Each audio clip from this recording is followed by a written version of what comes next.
Okay, we will ask the county clerk to call the roll to establish a quorum of the board, please. Commissioner Blakemore. Present. Commissioner Askew. Here. Chairman Whitfield. Present. Commissioner Hart. Here. Commissioner Schultz. Present. Okay, thank you. All board members are present tonight, and appreciate each of you being here as well. As we get started on our agenda that we did post a week ahead of time on our Facebook and website, I do have a recommendation and would like to make a motion that we accept the agenda with one modification. And if we could add right under the informational, right under the audit presented, if we can add in a presentation by CHI Memorial with Mr. Andrew McGill, who's here with us tonight, that would like to speak to the board. So I'll make that amendment and make a motion that we approve this agenda. Do we have a second? Second. We have a second by Commissioner Hart. Any further discussion of the board? Hearing none, all in favor say aye. Aye. Any opposed? Hearing none, the agenda is approved with one modification. Okay, we have our minutes from our prior meeting back on March the 10th, 2022 here in this facility. So these minutes were prepared in advance. So is there any questions or concerns of the boards of these minutes at this time? Hearing none, do we have a motion to approve the minutes as presented? Motion to approve. We have a motion by Commissioner Blakemore. Do we have a second? Second. We have a second by Commissioner Stoltz. Do we have any further discussion of the board? Hearing none, all in favor say aye. Aye. Any opposed? Hearing none, the minutes are approved as presented.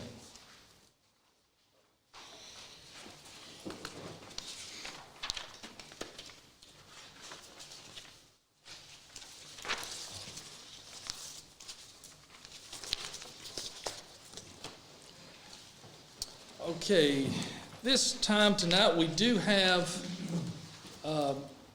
3 public hearings on some planning and zoning items. We'll ask for those that come up and speak to be sure and come up to the podium, and we'll ask you to state your name for the record. And then you'll see on our agenda on the second page, this board will be taking action on those at the end of the meeting. So this portion is just for the public hearing for anyone that would like to speak for or against these items.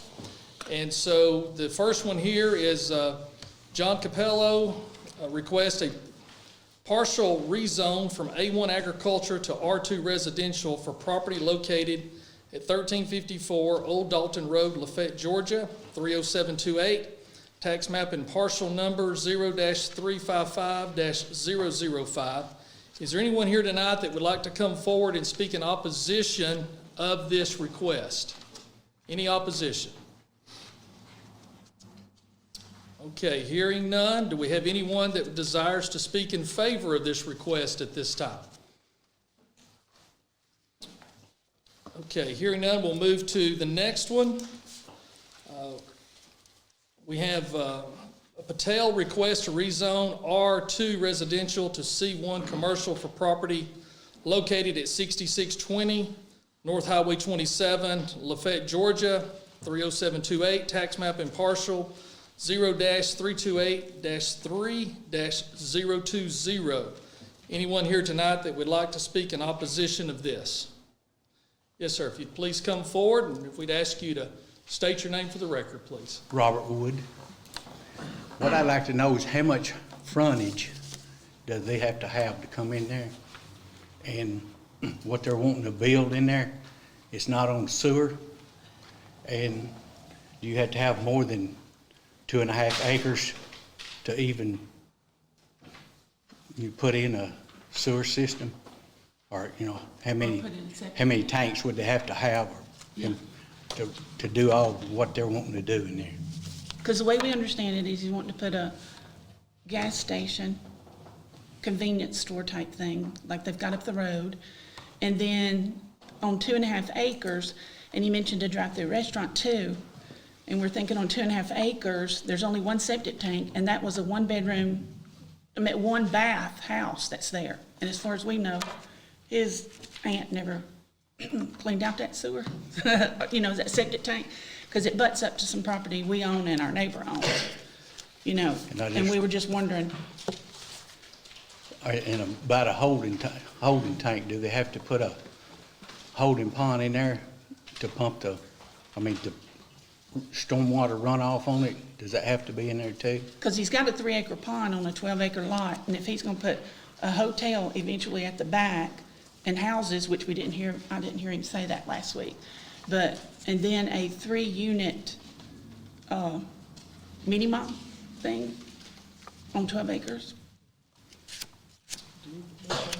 Yeah, I was at that meeting, and they discussed that at the planning and zoning meeting, which was a week ago. And there was a lot of questions about the sewer. There's no sewer there. Right, and there was, they talked about them having to tie into sewer and the cost what that would be if they approved it there. They did not approve it there. We have to vote on that as well tonight, but that was a big discussion. It's in the notes here where I think they talked about it. Do they have to have a, One of the turnoffs. one of the Yes, medium turn yes, off? yes. And you had Yes, said- it's on US 27, so It has to be a it's, decel lane or an Right. acel lane, they would have to have a retention pond and a erosion control plan and all of that if it were approved. Okay, Does- so Does the red state light, pay for that? no. Does the No, state? no, that's all, it'll be all at the owner or developer's expense. Right. And they have to apply to the state for For that. that, that's exactly right. Right. And they probably had to put a red light in there because there's so much traffic. yeah. That would be, Or yeah, a- that would that'd be probably a be GDOT down the too. road. Yeah, that, And the sewage system would be y'all again, I guess, to approve that. It'd be Tying on to the this. environmental that's health. environmental health, which is a state agency. Okay, Because I understood them tell me one time that I had to have over 2.5 acres frontage. frontage to put not frontage, but 2.5 acres to even put a septic tank in. I'd have to go get that approved. For residential. For a They residential. do have, according to the soil classification, which you would have a soil scientist, they don't do And we a already perk did test that. anymore. They do, a soil scientist comes out, analyzes the soil, then it would be designed as per the soil that's there. So to say and there are minimum lot sizes that would start, and then, of course, they could be asked to have more according to the type of soil, so. And residential stuff is different than, because he's changing it from residential to commercial, so that would be different anyway, right? Yeah, Because- the need or the volume would most likely increase based off of it being a business Right. versus a residential. So the environmental health and the environmental scientists would take all that in consideration to see if the property was suitable for a septic system and spec out what size it needed to be. Okay, and both of these properties are that big one section, 12 acre that he bought, he just split them? I think that's correct, based on my recollection of the meeting last week. Okay. Because where he's wanting to put the service station and stuff, he said like 2.5 acres in the front. And then a motel. And then you mentioned that drive-through restaurant, and then later the 3-unit, and then later the hotel Motel at the that's gonna back. be at the back. He did mention that, and as I stated earlier, they did not approve their request, and for a lot of the reasons you guys are saying, because of the road frontage, because of the sewer issue, and because it was spot zoning. Yeah, Okay. okay, all right, Thank thanks. you. We wanted to Thank know. you. Appreciate it. Thank you. Thank you. So, anyone else like to speak on this one? And it looks like here that the next one on our list is obviously an adjoining same applicant. Mr. Patel requests a rezone of R2 residential to C1 commercial property located at 6584 North Highway 27 Lafayette, Georgia 30728, tax map and parcel 0328-3-018. Is there anyone else wants to speak for or against either one of those requests by Mr. Patel? Okay, hearing none, we're going to move forward and exit out of our public hearing time. At this time, we will enter into our informational portion of our meeting, and so we do have a presentation of our fiscal year 2020 Walker County financial report from Henderson, Hutchison, McClure, and we have Jason Martin here tonight. So Jason, if you'd like to come up, and we'll give you the floor, sir. Thank you, thank you. So, I thought I'd read the entire audit report, kind of cover from cover, but, I was told not to do that, so, but I do want to go over the results. First off, I want to thank the commission for allowing us to perform the audit. We work on behalf of Walker County, its citizens and the commission, and so we always appreciate the opportunity to work on behalf of you all and perform the audit, so thank you for that. I do want to walk through certain highlights in the audit, but there are certain things that I need to communicate to you as an audit firm. First being is that our role as auditors, we make sure that your financial statements are materially correct. We don't test every single transaction that happened, but we make sure that the numbers are materially correct in our financial statement audit, and they were. In addition to that, for the year ended September 30th, 2020, we also had to perform a single audit.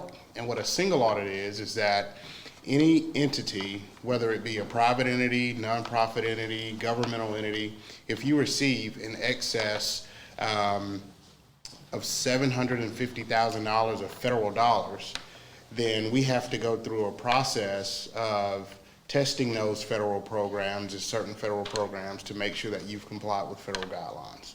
So there are 14 different compliance requirements that the federal agency set forth, and that agency tells us how many of those we have to test. So this year, on page 66 of your audited financial statements, you can see that schedule there.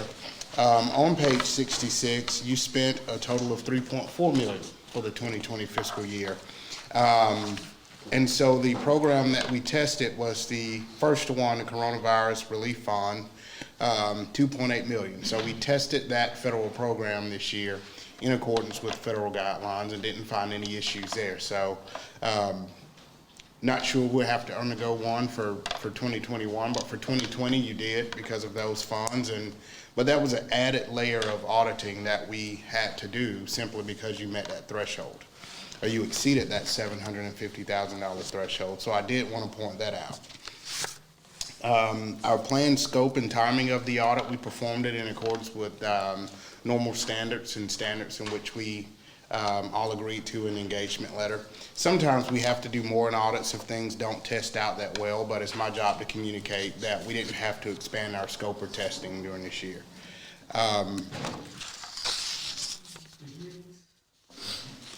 Significant estimates, there are certain things in the audited financial statements that are not exact. They're estimates in a sense.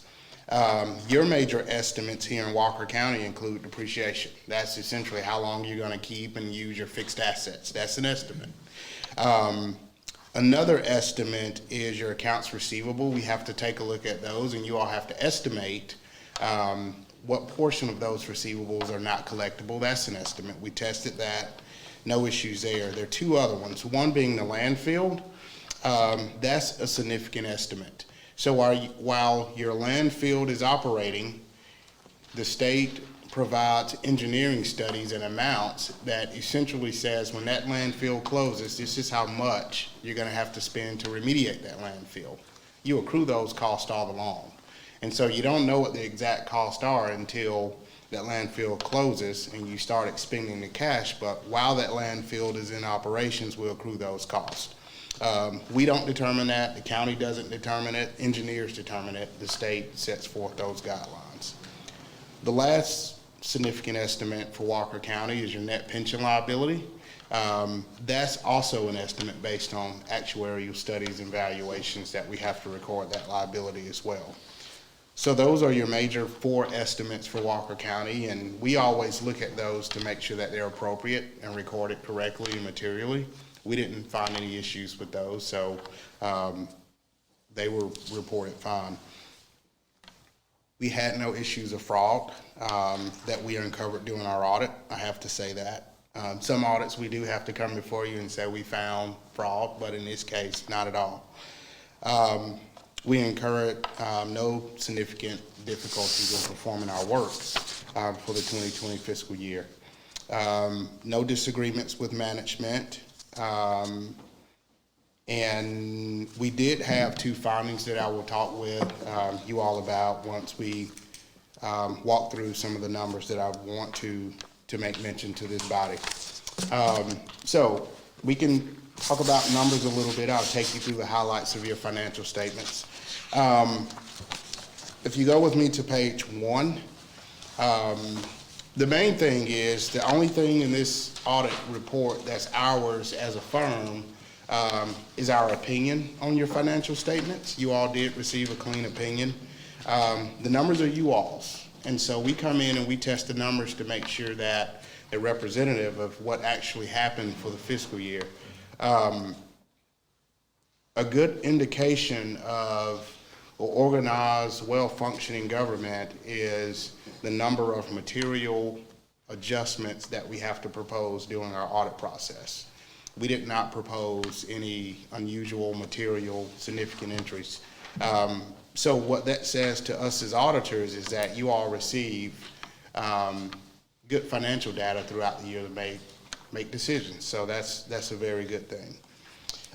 Looking at page 1 of your financial statement, this is your entity-wide financial statement. You have your governmental activities, and then you have your business type activities. Your governmental activities are all your general fund or governmental type activities, which are essentially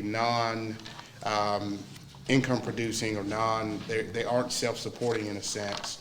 Anything that's truly funded by grant dollars or property tax dollars, those are essentially governmental activities. So if you can see, on this particular basis of accounting, which is full accrual, the county, at the end of the year, the county displayed $140 million in total assets, and that includes all of your infrastructure as well, too, so it's a huge number. And also your deferred outflows from resources, those are for your pension. And your liabilities for the year are $26 million. That's all of your liabilities, including your debt, your accounts payable, your landfill post-closure costs on the landfill that's closed, your pension liability. So your total net position or equity in the county, as if Walker County was a business, it will be $114 million. Your business type activity is essentially your landfill. And we can see how that balance sheet is presented there too. And we'll get to those business type activities later, because honestly it's more than one that I want to discuss the breakout with you. Pages 3 and 4 is an entity-wide P&L. You all don't maintain your records on the entity-wide basis. You use a fund accounting basis, which we can talk about. But essentially overall, your governmental activities, your change in net position was $18 million for the year, and that's full accrual. But let's shift our attention to pages 5 and 6. I want to talk about that.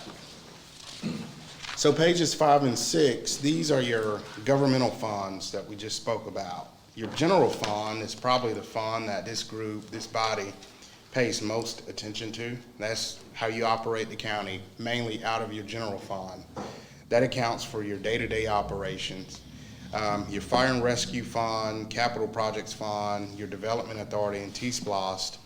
Those are separate funds used to track specific things. It's either mandated by its revenue source, like in T-SPLOST, or it's mandated by state law, such as your fire and rescue fund or your development authority. Those are reported there separately. Then we have other funds. Those are all the minor, smaller funds. We aggregate those in one. So if you take a look at your general fund for the year on page 5, your total assets, $32 million, which includes cash of $3.1 million. Your next biggest are your taxes receivables for $13 million. And we also have interrelated funds, receivables that are there for $10 million, and due from other governments, that's $4.4 million. If you take a look at your liabilities, your deferred inflows of resources, if you add those two together, $13.5 million roughly, $14.5 million roughly.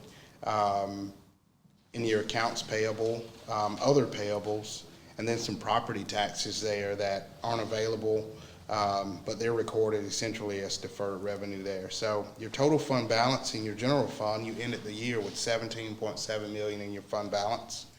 In your other funds, like your capital projects fund, if we take a look at that, your total assets are $6.6 million, your total liabilities are $1.7 million, total fund balance in your capital projects fund is $4.8 million.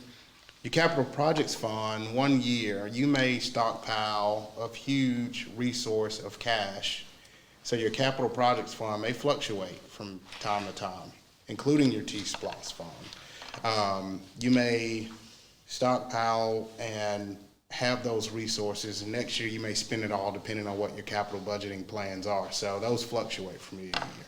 Your general fund is gonna be more consistent from year to year based on the entity's spending plan, Barker County spending plan. That's what governs that particular fund. Pages 8 and 9, we can talk about how these funds, this is essentially an income statement for each fund.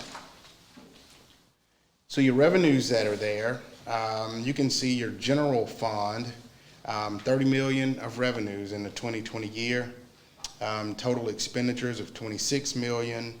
There were some transfers in and outs between the funds, so you ended the year with a positive change in your fund balance of 3.5 million. Add that to 14 million, your beginning fund balance, your ending fund balance for the year is 17 million. And so your general fund experienced a positive change. So did your fire and rescue fund, so did your capital projects fund, so did your development authority as well. Your T-Splosh fund, it did experience a negative change in your fund balance, but that's essentially by design. Those capital projects, you're gonna spend that money when the projects are ready to go. And so some years you may have huge increases, some years you may have huge decreases in that particular fund. Page 11, I want to walk you through the proprietary funds, which are business type activities on page 11. So your landfill, Mountain Cove Farms, those funds are designed to essentially fund themselves. They are not designed to be funded with tax dollars. So user fees, customer fees are designed to operate those particular funds.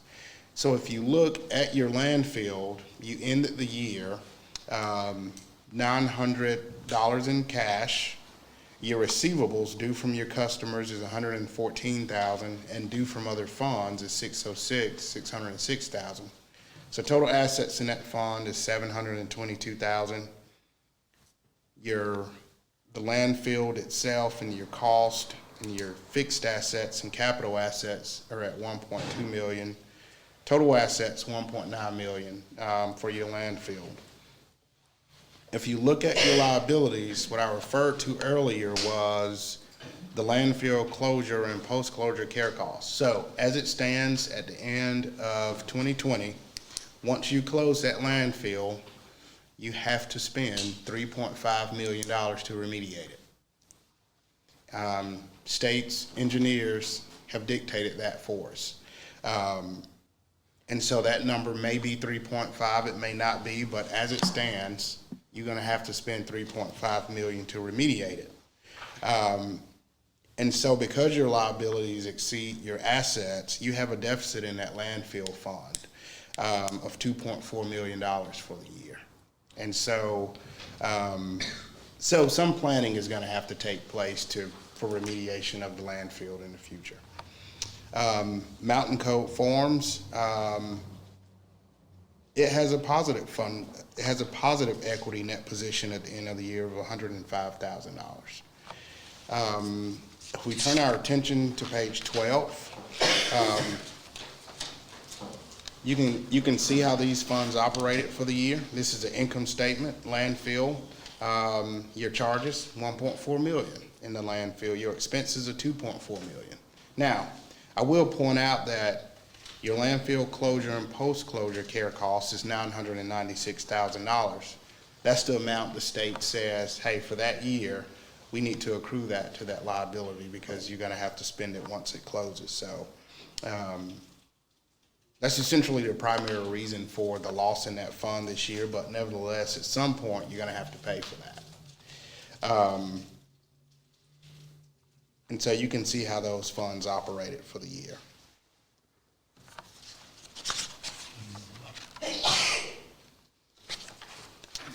And so the last thing I want to take you all's attention to, well, next to the last thing, sorry, I promised you all I was not going to read it.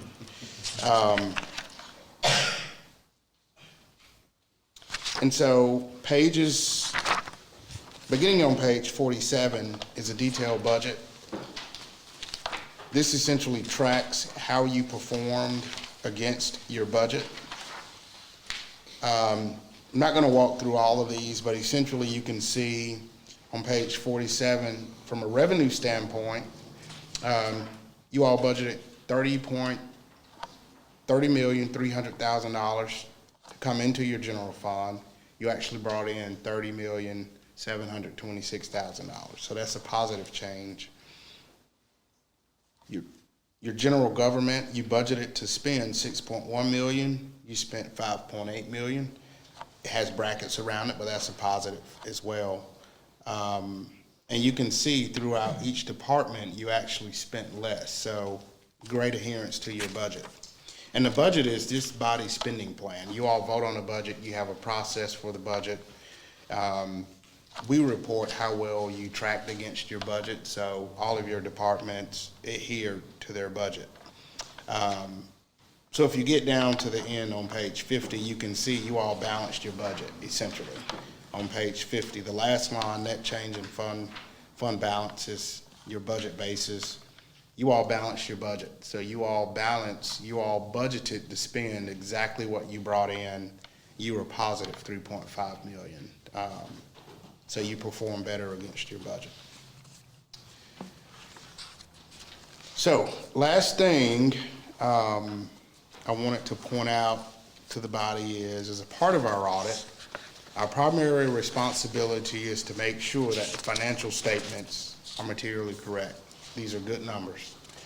As a part of our audit process, we do take a look at your internal controls. We take a look at your processes and procedures for accounting for the accounting resources. And we did have 2 findings this year.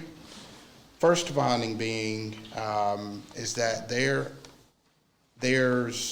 we check in relation to county government, we also take a look at your constitutional officers in their offices. Excuse me, let me interrupt. You on what page now? I'm sorry, 73. Okay. Thank you, 73. Okay, go ahead, thank you. So we take a look. So one finding being, we found in the clerk of courts that one account is not being reconciled. That's a jury account. That account should be reconciled on at least a monthly basis. So that's finding 2007-001. That's that finding. Second finding also relates to the clerk of courts, and that finding is whatever dollars and resources that your constitutional officers are holding, that money is owed somewhere. And so there's a sum of money that's being held that we were not provided documentation as to where it's owed. And so what we're suggesting is that the clerk of courts goes through and reconcile and determine where that money is owed. I think that money was there before he actually took office, but some work is needed there. And there's a process in place. If that money was there and we don't know, there's a process in place to have that money turned over to the general fund, but it's a lengthy process to make sure that happens. So those are our 2 findings for the year. So with that, I've said a lot. I promised I wouldn't read it verbatim. Don't think I have. I'll open it up for any questions or comments. Board member have any questions, comments, concerns? I would comment that you did an excellent job at the presentation and walking us through it and helping us to kind of pull those numbers into something that we could understand. Thank you. Because there's a lot, really appreciate you taking that time. I think you did an excellent job. Thank you. Helped me. Thank you. Thank you. Yes, thank you. Thank you. Yes, sir. Anything else from anybody? Yeah, thank you for coming. It's Thank you. been great working with you and your team and y'all's attention to detail and a lot of good information there, and appreciate y'all getting that done. So at this time, what we'll need to do is entertain a motion from this board to accept the audit as presented by the CPA. We're not saying, the data's up, down, good or bad or indifferent. This is their report, and we just need a motion to accept and that it's been presented for the minutes. So do we have a motion to accept this audit? Motion to accept the audit. So we have a second. Second. Have a second. So we have a motion by Commissioner Hart, a second by Commissioner Stoltz. Any further discussion on accepting this audit? Hearing none, all in favor say aye. Aye. Any opposed? Hearing none. All right. Thank you, sir. Thank you. Thank you. Okay, next item on our agenda is some information from Andrew McGill with CHM Memorial. So Andrew, if you would come up, sir.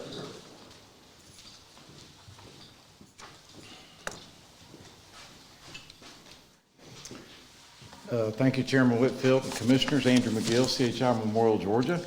I want to give you just a brief update on the hospital, the new hospital facility project, and tell you where we are and ask your help regarding the CON. We did file our CON with the Georgia Department of Community Health in December, and we're in that review period, and we had our 60-day meeting, which is a critical part of that process 3 weeks ago. Had a great meeting in terms of them asking some clarifying questions. It indicates that they felt really good about the application, the project, and what we presented for them to approve and act upon. They will render their decision on April 29th, and we expect to be approved, and done everything we could to make certain that it's as comprehensive a package as possible and it answers all their questions.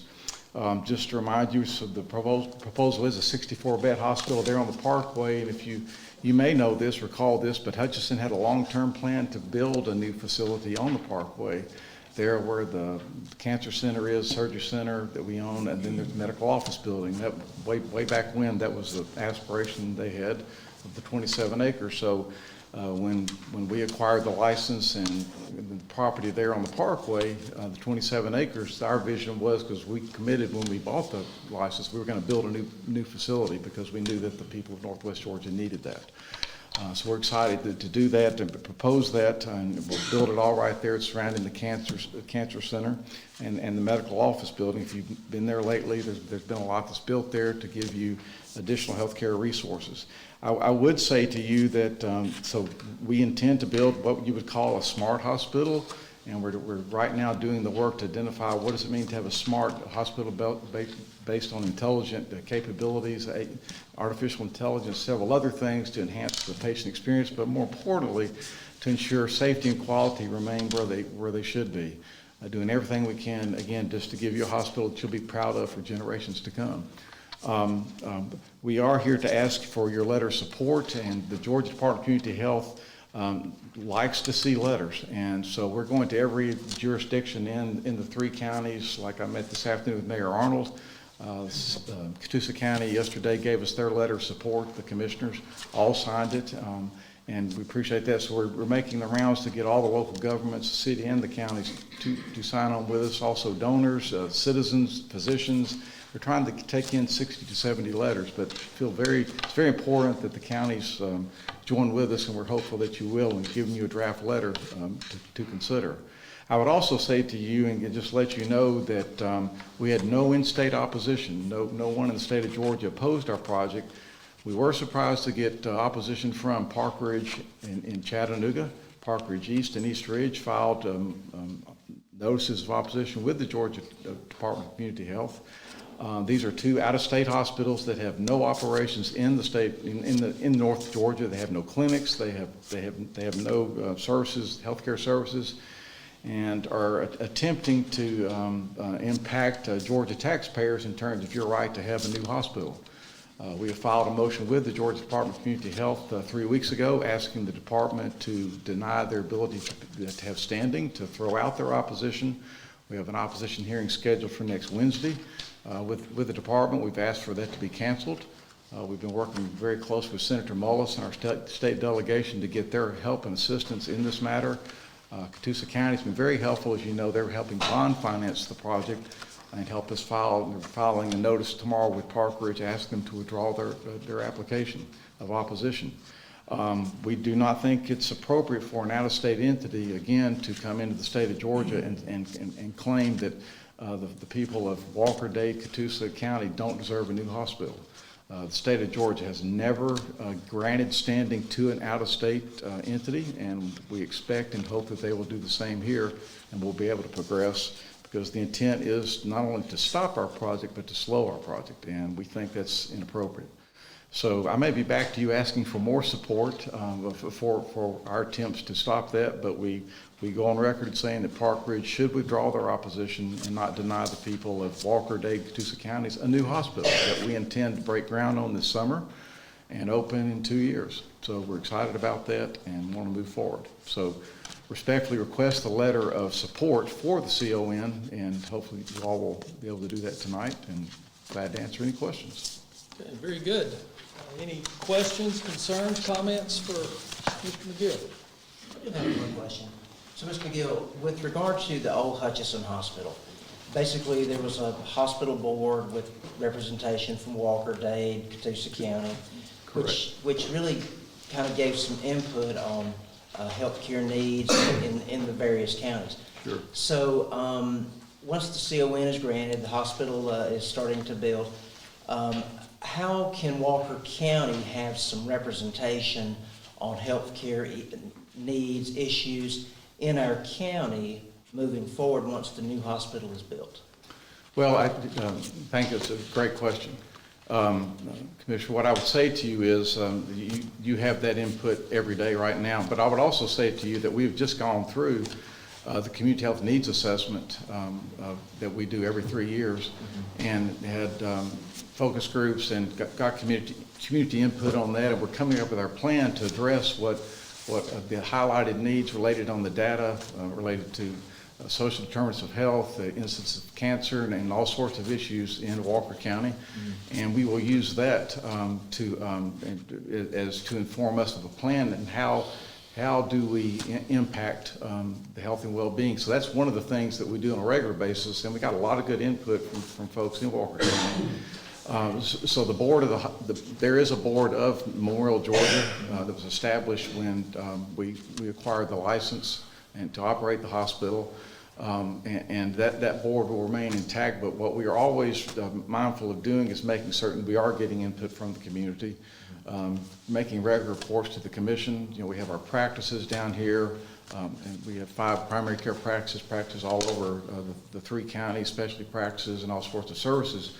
And we'll do everything we can to make certain we're getting that input. Yes. So being very close to you all and making certain we are communicating. It's a good question, and what we would ask you to do is keep us honest and make sure we are getting that input. Yes, sir. Thank you. You're welcome. Okay, any other questions? We do have a letter here I'd like to read so the public will be informed as well, and this is to the Georgia Department of Community Health in Atlanta. It says, as a duly elected representatives of Walker County, we have come together to ask that you approve the request by our hospital, CHI Memorial Hospital, Georgia, to relocate and build a new facility on Battlefield Parkway. Our 69,000 constituents have waited a long time for the kind of hospital they need and deserve. Hutchinson Medical Center served the needs of our regions for over 60 years. We were proud of our hospital and anticipated what the administration, medical staff, and employees did to care for all of us when we needed medical care. When our hospital began to struggle and experience significant hardship, we found ourselves in an unfortunate position and relied upon others to step in and try to prevent its closing. They were not successful, and our county was suddenly responsible for an enormous operating loss. That debt became a burden of Walker County taxpayers, who saw property taxes escalate to cover this obligation. Today, we are free of that debt and thankful that CHI Memorial stepped in and acquired the license to ensure we would have a hospital to serve Northwest Georgia. When they acquired the hospital in 2017, CHI Memorial committed to build a new facility better suited to meet the healthcare needs of our region. Now they seek to honor that commitment and provide us with a modern hospital facility that will save lives and contribute to the overall health and well-being of our county. Our people deserve a new hospital, and our partners is ready to move forward with this project. We ask that you support CHI Memorial and approve the relocation of our hospital. Thank you sincerely, Walker County Board of Commissioners. And then if this is approved, each board member will sign this letter. So do we have a motion to approve this support letter of the board? Motion to approve. We have a motion by Commissioner Askew. Do we have a second? Second. Have a second by Commissioner Blakemore to support this. Any further discussion of the board? Hearing none, all in favor say aye. Aye. Any opposed? Hearing none, the letter has been supported, and at the end, we'll all sign this and get this to you. I'll wait around for it. All right, thank you very much. Thank you. Okay, the next item on our agenda, we have a resolution R 1322 to adopt the comprehensive plan. And this has been a long project, an ongoing project, and we've had a lot of good input on this. And we have got this posted on our website, and there is a link on this. This is a comprehensive plan in concert with our city partners. So this resolution R 13-22, a resolution of the Board of Commissioners of Walker County to adopt the Walker County Joint Comprehensive Plan 2022-2032. Whereas the Georgia Planning Act of 1989 requires local government to develop and maintain comprehensive plan to retain their qualified local government status and eligibility for state permits, grants, and loans. Whereas the Walker County Joint Comprehensive Plan 2022 through 2032 includes the cities of Chickamauga, Lafayette, Lookout Mountain, and Rossville, is now complete. And whereas such comprehensive plan is approved by the Georgia Department of Community Affairs, meeting Georgia's minimum planning standards and procedures effective October 1, 2018, and whereas the second and final public hearing of the draft plan was held on January the 27th, 2022 at the Walker County Courthouse Annex II at 7 p.m., and whereas the Board of Commissioners tabled the draft on a final version on March 10th, 2022 to allow for more public view and some formatting and typographical issues to be cleaned up. Therefore, be it resolved that the Board of Commissioners of Walker County hereby officially adopt the revised final version of the Walker County Joint Comprehensive Plan 2022 through 2032, including the cities of Chickamauga, Lafayette, Lookout Mountain, and Rossville. Be it further resolved that the board expresses its appreciations to the members of the Walker County Joint Comprehensive Plan Stakeholders Committee, as well as the Northwest Georgia Regional Commission for their input and dedication to crafting a plan, guide local officials and staff in meeting the current and future needs of the residents. So resolved and adopted the 24th of March 2022. Is there any discussion of the board of this resolution? Hearing none, do we have a motion to adopt this resolution for the comprehensive plan? Motion to adopt this resolution. We have a motion by Commissioner Stoltz. Do we have a second? Second. Have a second by Commissioner Hart. Any further discussion of the board? No, sir. Hearing none, all in favor say aye. Aye. Any opposed? Hearing none, motion is approved.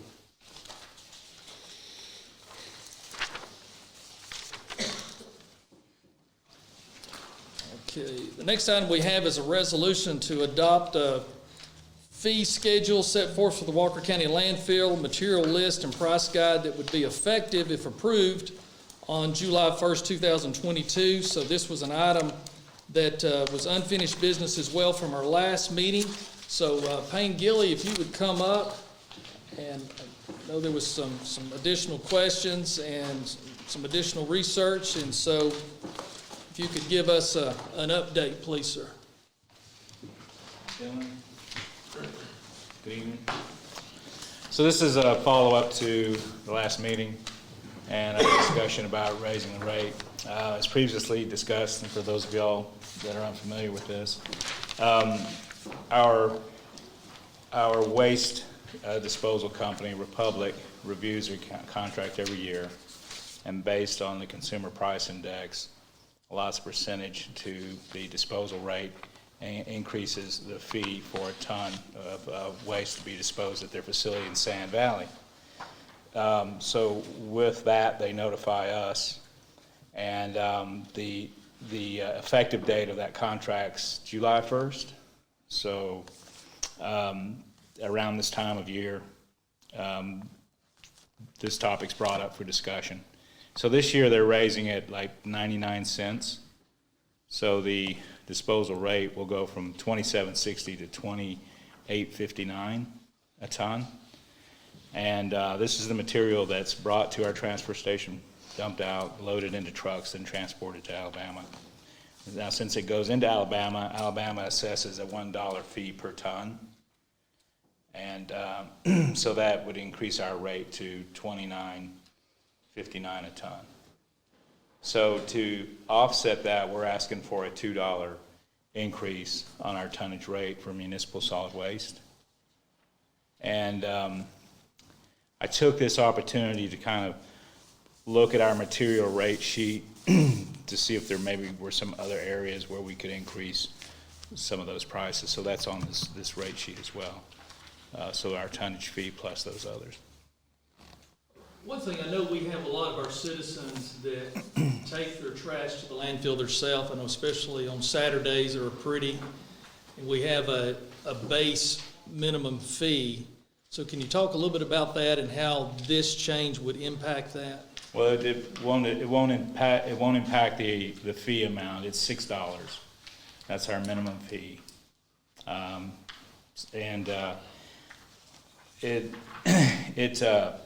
Saturday, I mean, it's right, on Saturdays we'll get 300 customers. You know, people come to the landfill on Saturdays to drop off a few bags of waste. So we don't see any change in that for the folks. So our citizens that are coming in and they've been used to paying $6 to bring in a few bags, that's gonna pretty well stay stagnant or static. Yeah. It's gonna stay static, or that's not gonna impact them. So we're not raising that to $8 because we're not raising that fee. We're raising the tonnage fee for the larger intake. Right.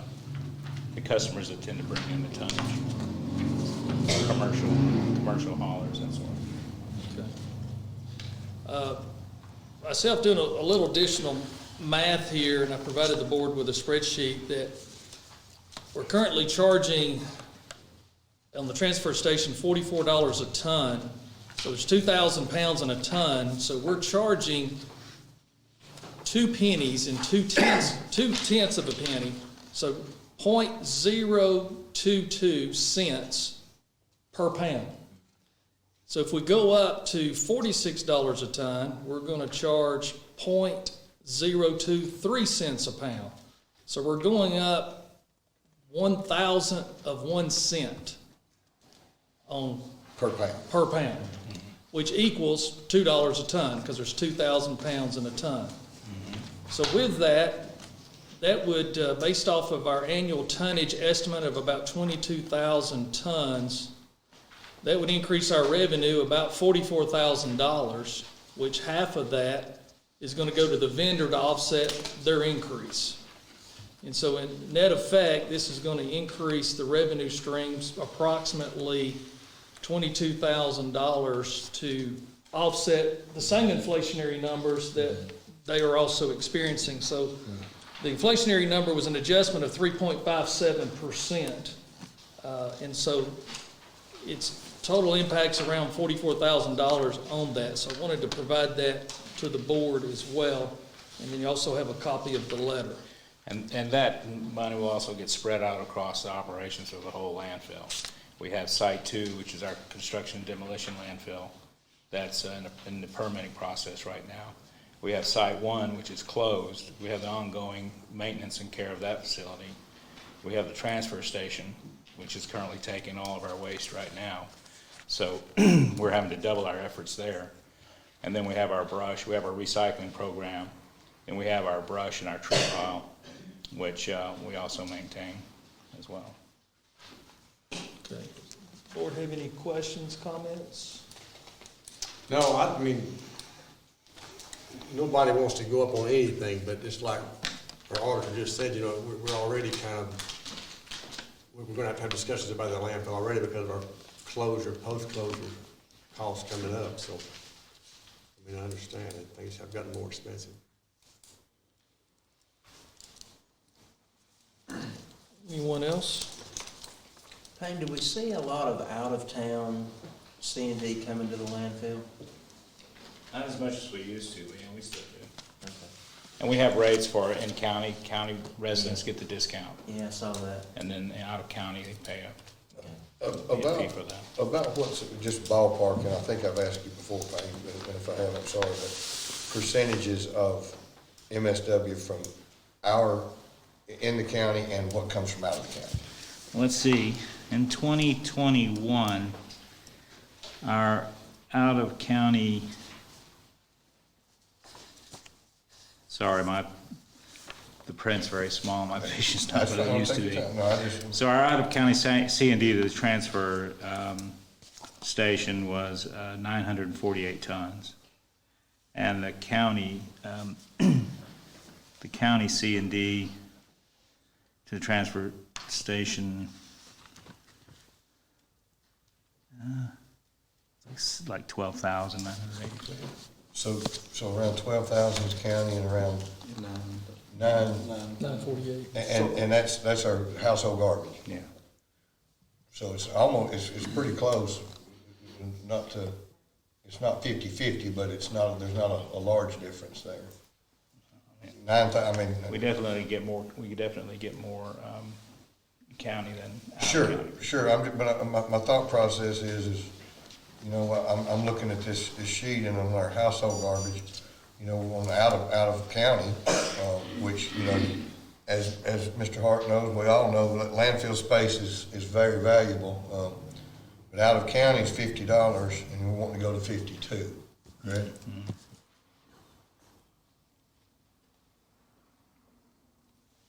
What would the impact be if we went to 52.50 on the out of town?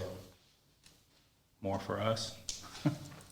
I mean, I don't mean to be. But I mean, it'd be a pretty good significant from the numbers that you just gave me, that would be a fairly decent amount of.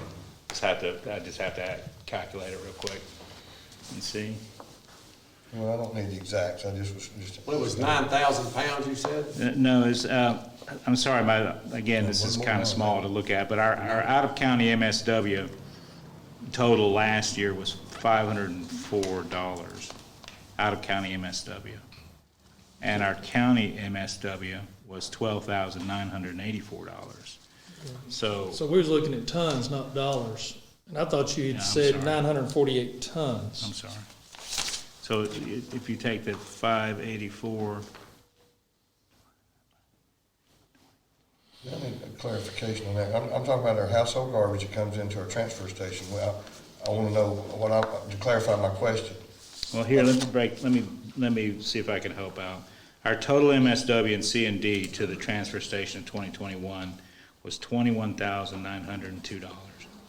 Tons. Tons. That's I'm so what sorry. keeps throwing me off, tons. I'm very sorry. 21,000 tons. I'm terribly sorry. Is that, Yes. So the C and D to the transfer station was 8,413 tons. Okay? So the out-of-county C and D to the transfer stations was 948 tons. and you said that's out of town C and D. What about Yes. the out of town household garbage? The out-of-county MSW was 504 tons. Okay, 504 tons. Correct. Not very much, is it? It's not a 500 whole heck tons. of, it's not a Yeah. lot. I just was looking, like you said, there's gotta be some things to move us forward, and I'm not trying to jack anybody up, but I mean, we're taking out of county garbage, and it's costing us, and we're losing, it's costing us on equipment wear and tear. So, I just think, just looking at this, I wanna support the increases that we need. I just was asking and feel like that we might, if we're making this adjustment, that might be a fair adjustment at 50 cents. At 50 more cents a ton. It's not going to directly affect those as well, but it could be an input to us, to help us on getting our numbers back. So, Give us about $200. $200? Well, what I calculate, if you take Here. the C and D and the MSW and add it together, times 50 cents, you're right at $1,000 a year. It's about $978 So, I a mean, year. that's If you that's do it just in almost total. insignificant. We almost even need to look at going even further than that. But I see where we are now, and kind of getting an idea of where we are on those numbers, so that'll do me for right now.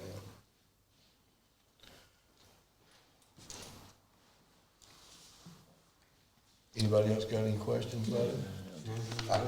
I would like to make a motion that we accept the increases as presented, except for I would like to go ahead and leave on out of town it's $1,000, but I'd like to go ahead and go to 5250 on that and look at that and see, you can watch those numbers and kind of watch what's coming in and out there because. Sure. On their MSW and their C&D, right? I think so. Okay. Okay, so we have a motion on the floor to accept as presented with the revision of adding another 50 cents per ton to both the MSW and C&D for the out-of-county receipts. I'm good with that. So we have a motion. Do we have a second? I'll second. We have a second by Commissioner Stoltz. Any further discussion of the board of this motion? No, sir. All right, hearing none, all in favor say aye. Aye. Any opposed? Hearing none. Thank you, Mr. Payne-Gilly. You're welcome. Thanks, man. Okay, so with that, this resolution that we have for that, we'll make that modification, but we have the board votes recorded, so we'll update that for our minute book with that modification.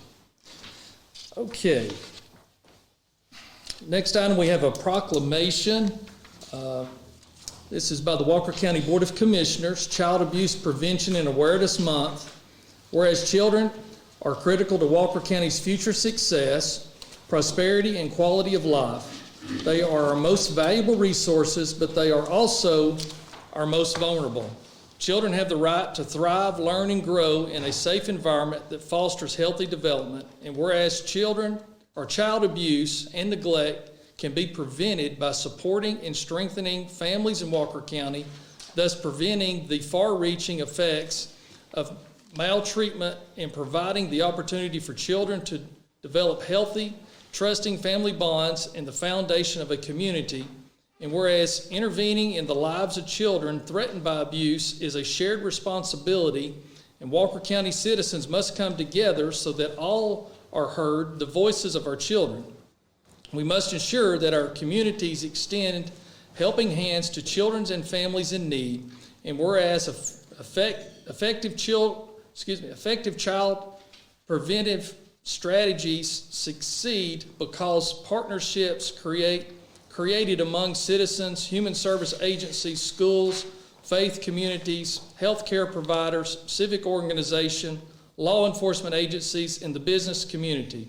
Whereas providing a safe and nurturing environment that is free of violence, abuse, and neglect can ensure that children in Walker County will grow to their full potential as the next generation of leaders helping to secure the future of this county, this state, and this nation. Therefore, I, Shannon K. Whitfield, Chairman of the Walker County Board of Commissioners, do hereby designate April as Child Abuse Prevention and Awareness Month in Walker County and urge families and communities to become involved in protecting Walker County children. Signed and sealed the 24th day of March, 2022.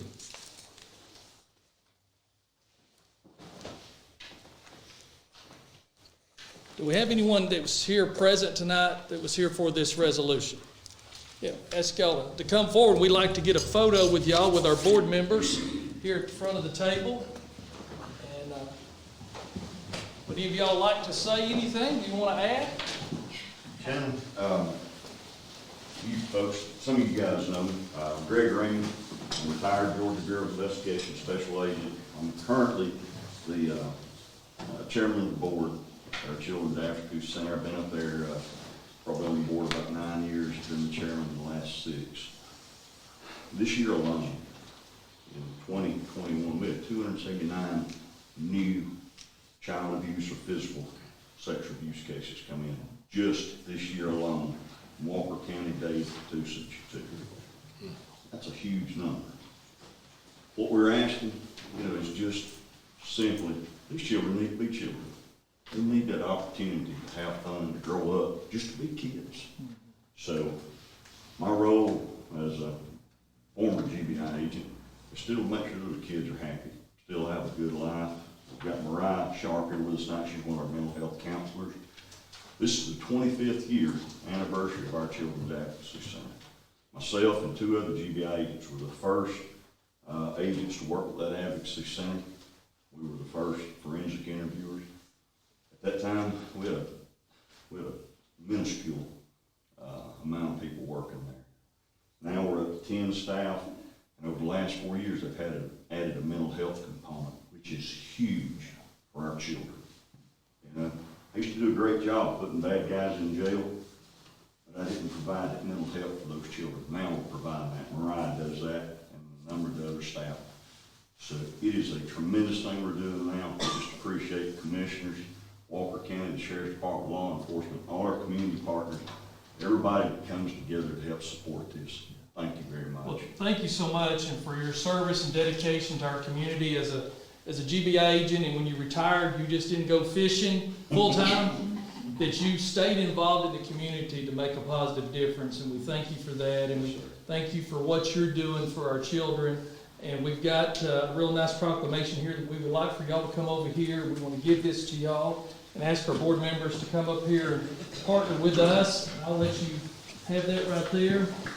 And this is my wife, she's also on the board. All right. Well, I handed it to her. I figured she was the boss. Yeah, she's the boss, as always. Very good.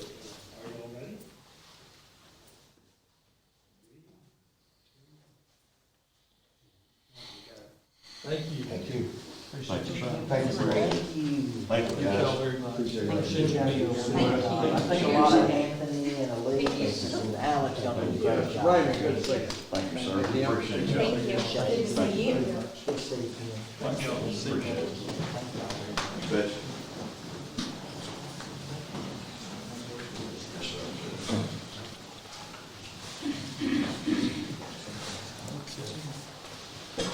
Very proud of the work that they're doing there. I know you are as well.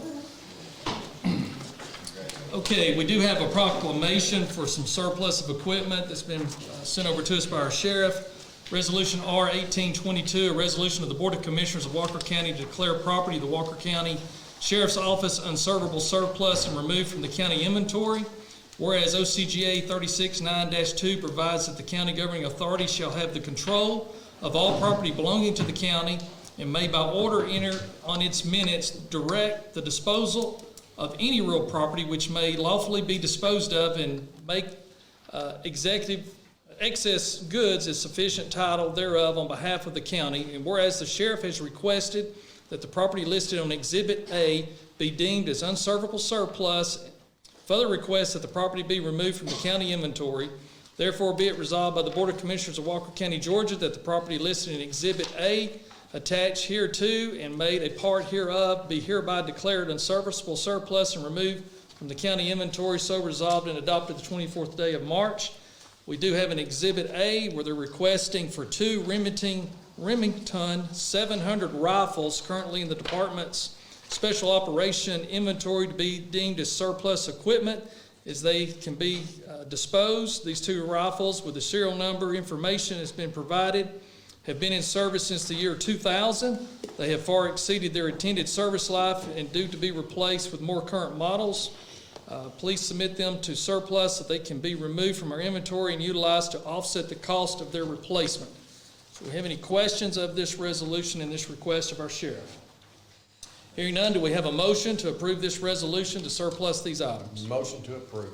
We have a motion by Commissioner Hart. Do we have a second? Second. Have a second by Commissioner Stoltz. Any further discussion? Hearing none, all in favor say aye. Aye. Any opposed? Hearing none, the resolution is approved for the sheriff's office to be able to surplus these items to offset the cost of the new ones. Okay, next we have a memorandum of understanding between Walker County government and the state of Georgia concerning the national distributor and Johnson & Johnson in the opioid settlement. So I've asked our county attorney, David Gottlieb, if he would come to the podium and give the board a brief overview of this memorandum and this settlement for Walker County with Johnson & Johnson on opioids. Good evening, members of the commission and also members of the public who've attended this evening. The state of Georgia and many other states filed lawsuits against manufacturers and distributors of prescription opioids over the past few years. And these manufacturer and distributors have decided to propose a nationwide settlement of the claims. And basically, the claims are that the manufacturers and distributors, the way in which they manufactured and informed physicians and the public about the use of opioids, that they did not appropriately inform them of the addictive nature and some of the side effects of opioids. And so the state of Georgia, along with many other states, have entered into this proposed nationwide settlement proposal. And that's really beneficial for the local governments, the states, and obviously for these defendants.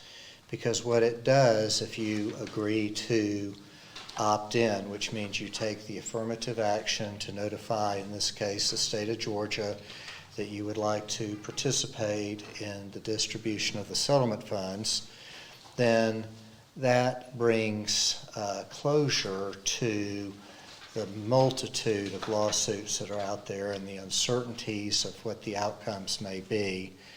And, it's pretty unrealistic for counties and municipalities to try to fund lawsuits against these multi-billion-dollar companies and successfully pursue that. So I do think it's to the advantage of not only the state, but to Walker County and other counties and what we generically refer to as local government entities, which includes cities, to enter into this agreement. Now, we will not know the precise dollar amount that the county will be entitled to until a determination has been made as to the number of participants inside the state. But basically, they have come up with a formula that 25% of the proceeds that would be distributed to the state will go to the local governmental entities, and then an additional 40% will go to regional areas that will include counties. So we're going to get 25%, our share of that 25%, and also participate in our share of that 40% of the settlement proceeds once that amount has been determined. Now, the proceeds are going to have to be used for purposes which will be more specifically defined in the future, but I assume it's going to be in regard to education and probably perhaps rehabilitation. It's not like we can take this money, nor should we take this money and use it for roads. I mean, it's the whole concept of that. So what each county gives up by agreeing to enter into this agreement is they will be barred in the future from suing these manufacturers, and there are basically three large manufacturers and distributors of these prescription opioids. And there is a deadline of March the 31st to opt in. And if you decide not to go forward with this, we can back out at this point. But due to the pending deadline coming up quickly, and knowing that when you try to do something on a computer within a day or two of a deadline, that there's always snafus, I have gone ahead and have registered us. And so what you would be deciding tonight is whether to ratify and continue with us being a member of the settlement group. And I'm here to answer any questions that you may have. The document, which is in the package, it's a Memorandum of Understanding. It's quite lengthy, and like I said, all of the terms have not been fleshed out yet, but my understanding is that most counties will take advantage of participating in this. I don't know any that won't, but the numbers haven't materialized yet to know for sure who is in and who's out. But I would anticipate the vast majority of counties will participate, if not all. So David, this memorandum is, if I'm reading this correctly, from the state of Georgia on behalf of Chris Carr, the state attorney general's office. And so they are hoping that counties and cities will opt into this and do a mass settlement, correct? Right. The state of Georgia, like many other states, have tentatively reached this agreement, and now the state of Georgia is reaching out to each county and municipality, offering them the opportunity to participate in the settlement proceeds. We will not incur any legal fees in terms of participating. These types of lawsuits are hundreds of thousands, if not millions of dollars. They're extremely protracted over a number of years, and it just, I think, makes good sense for our county to participate in that manner. Any other questions for David? All right, thank you for that. All in favor of ratifying this memorandum of understanding, say aye. Aye. Any opposed? Hearing none, that's approved.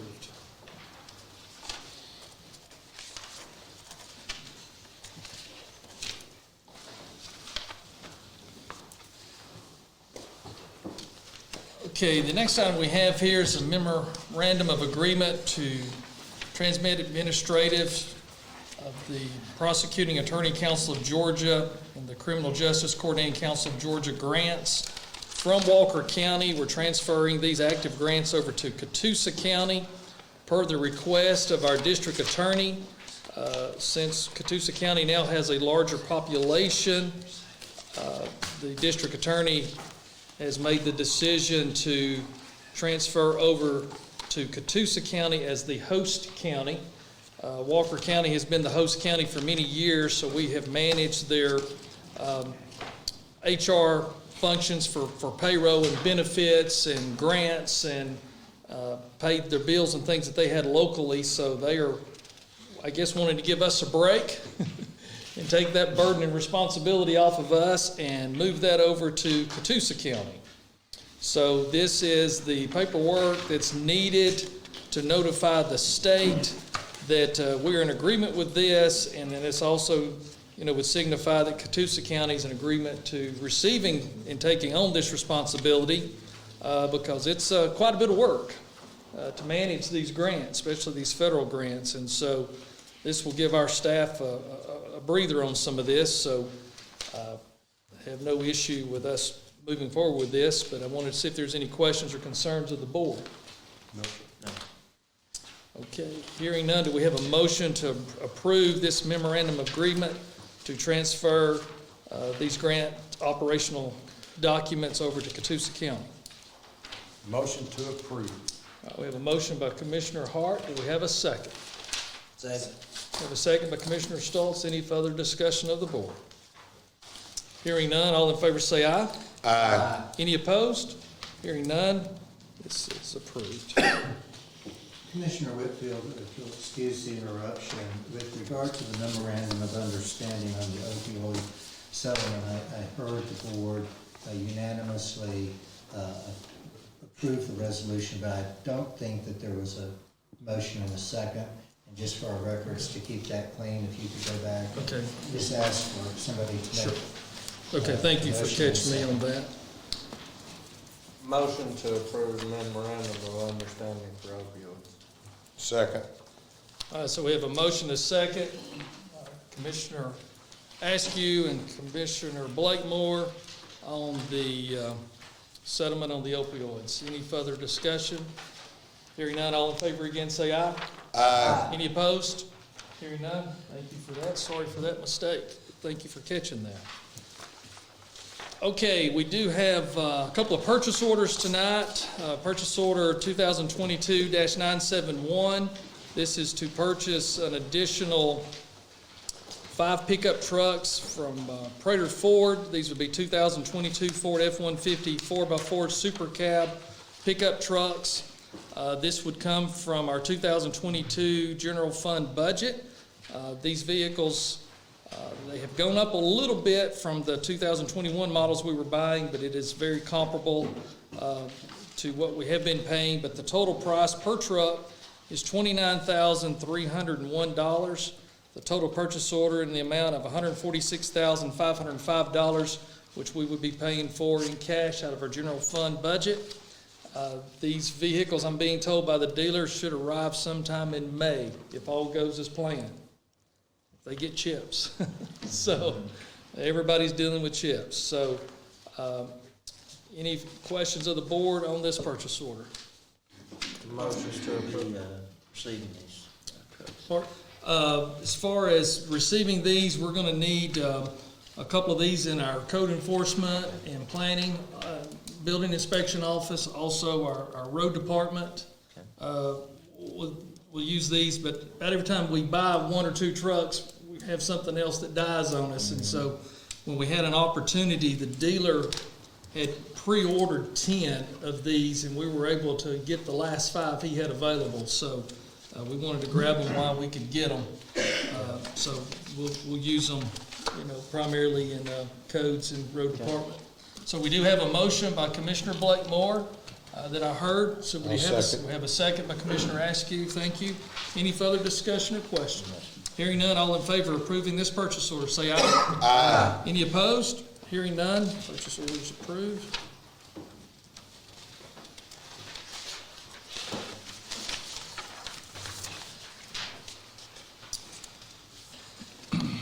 Okay, we have a purchase order here for a fire alarm monitoring system for our court Annex II.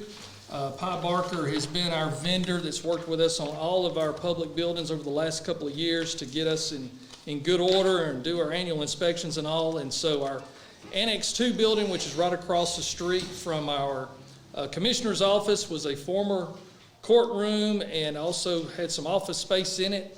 And so we are updating and revising that courtroom per the request of our Superior Court to give them a 3rd courtroom. That courtroom will be used by Superior Court, State Court, Juvenile Court, and Drug Court. And they are all very excited. So this is some fire safety. We will have pull-down stations, smoke detection, strobe lighting throughout the building, all of the installation, everything turnkey. This is their recommendation of everything that we need. Since this is a capital purchase that exceeds $25,000, we needed to bring this before the board. This is in the amount. Price includes labor and equipment, material installation of $27,959. And this will be funded out of our general fund, and as well we'll be paying cash for this. So do we have any questions or concerns? Is this an upgrade to an existing system or a totally new system? There's not a system there at all. That's what I thought. So this would be a complete new add. When that building was put into service, there was not this type of equipment. So several of the things that we're doing is upgrading for ADA bathrooms and ADA access doors. And one of our long-term staff members, Mr. Eddie Towns, told me that we were also replacing the carpet that had been there 32 years ago when he first started. So he was very excited about the carpet upgrade as well. So this building has weathered a lot of storms, but we're getting it modernized and putting all new LED lighting in, and it's really going to be nice. And our judges and our court systems is all very excited, and hopefully we'll have this operational in the coming weeks. Very good. Any other questions, concerns? All right, hearing none, do we have a motion to approve this purchase order to Pi Barker Fire and Safety for $27,959? Motion to approve. We have a motion by Commissioner Stoltz. Do we have a second?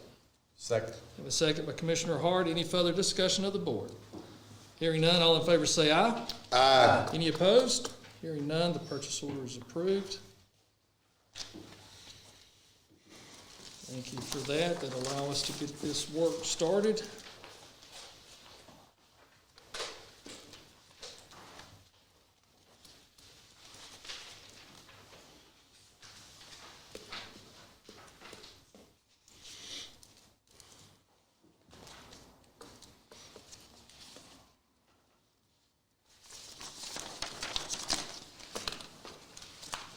Okay, from our public hearing earlier, we do have 3 items here on our planning and zoning that was sent over. So the first one is from John Capello, requests a partial rezone from A1 agriculture to R2 residential for property located at 1354 Old Dalton Road, Lafayette, Georgia, tax map and parcel number 0-355005. So we did have our hearing earlier. This is, our notes here say is 1.84 acres only to be rezoned R2 to be able to sell the 1.84 acre lot across the street. Do we have anyone here from the Planning and Zoning Commission? Don't see anybody. It appears to me, yes. We need to have representation. It appears to me that the Planning Commission did meet and hear this request on March the 17th. Their recommendation to this body was to be approved as submitted. What's the board's pleasure? I make a motion that we approve it. The vote there was 10-1, and it is adjoining, Mark and I talked about earlier, it is property, it is touching other property, it is R2, so it's not spot zoning, so I'm good with it. Okay, so we have a motion by Commissioner Hart to approve this. Do we have a second? Second. We have a second by Commissioner Blakemore. Any further discussion of the board of this? All right, hearing none, all in favor say aye. Aye. Any opposed? Hearing none, this was approved by the board as submitted.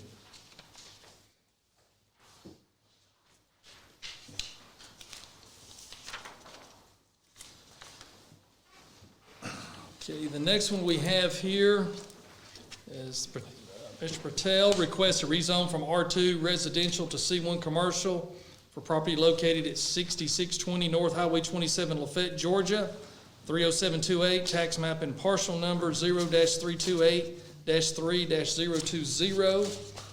As well, there was a hearing on this at the Planning Commission back on March the 17th, 2022. That commission's recommendation is to deny this request. What's the pleasure of this body? Brian, would you give us you were there, would you give us a little update on that, please? I was there, and I was kind of looking back over the minutes. There was questioning about the road frontage. There was questioning about the DOT access for a decel lane. There was question about the sewer that would be in place. And there was also a question about it being spot zoning because it does not touch any other property that is C1. And the vote was unanimous to deny. Okay. But that goes, they unanimous on both of those reasons. Okay. Should say, yeah. Okay, so we have a recommendation from the Planning Commission to deny. That recommendation was unanimous. Any further discussion of this board? Do we have a motion on this item? I'll make a motion that we deny it. Okay, we have a motion by Commissioner Hart that we deny this request. Do we have a second? I'll second that motion. Okay, we have a second by Commissioner Askew. Any further discussion of the board on this denial? No, sir. Hearing none, all in favor of denying this request, say aye. Aye. Any opposed? Hearing none, this request has been denied by the Board of Commissioners.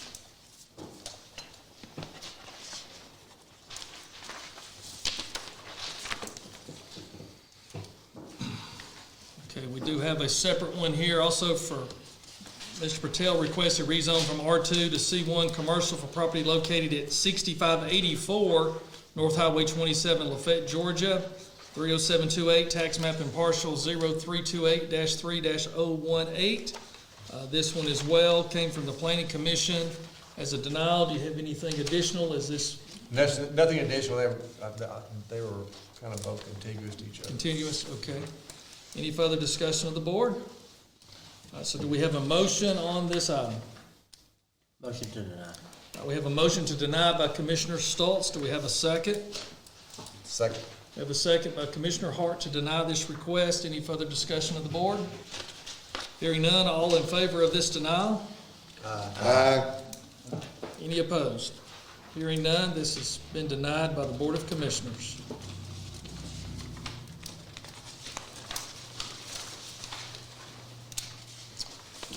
Okay, at this time, we do have our public comment time. If there's anyone in the public that would like to come forward and speak on any topic, we do ask you to limit your time to 5 minutes, and we request that you talk about things of Walker County that we can have an impact on.